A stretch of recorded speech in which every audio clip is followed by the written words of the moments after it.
Moses' life can be divided into three 40-year periods. 1. His early life in Egypt as a prince. 2. His time in Midian as a shepherd. 3.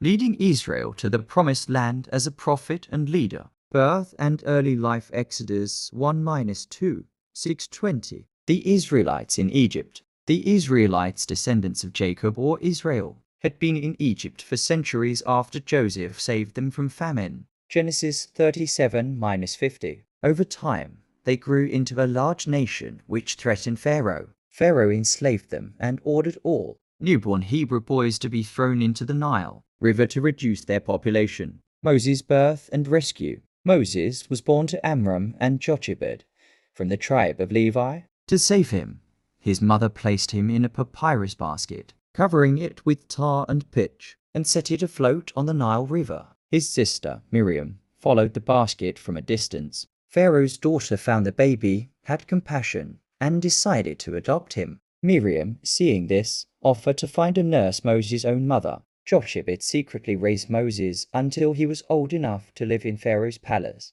Moses was raised as an Egyptian prince, educated in science, math, law, military strategy, and leadership, all of which prepared him for his future mission. Moses escaped to Midian. Exodus 2:11-25. Moses kills an Egyptian. One day, Moses saw an Egyptian taskmaster beating a Hebrew slave. In a moment of rage, he killed the Egyptian and buried him in the sand. The next day, he saw two Hebrews fighting and tried to stop them. But one responded, "Who made you ruler and judge over us? Are you going to kill me as you killed the Egyptian?" Realizing that his crime was known, Moses fled to Midian to escape Pharaoh's wrath. Moses in Midian. In Midian, Moses helped the daughters of Jethro, a priest, when shepherds mistreated them. Jethro invited Moses into his home, and Moses married Zipporah, one of his daughters. They had a son, Gershom, whose name meant, "I have been a foreigner in a strange land." Moses spent 40 years as a shepherd,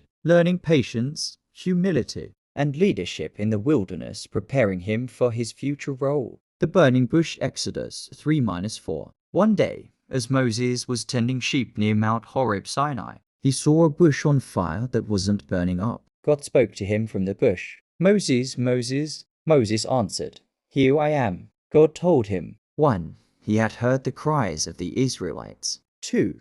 He was sending Moses to deliver them. 3. His name was I am Yahweh. Moses' story teaches faith, obedience, and leadership. Though he made mistakes, God used him to change history. And that's the incredible journey of Moses so far: his birth, his calling, and the powerful miracles that led to the Israelites' freedom. But this is only the beginning. Let me know in the comments, what's your favorite part of Moses' story so far?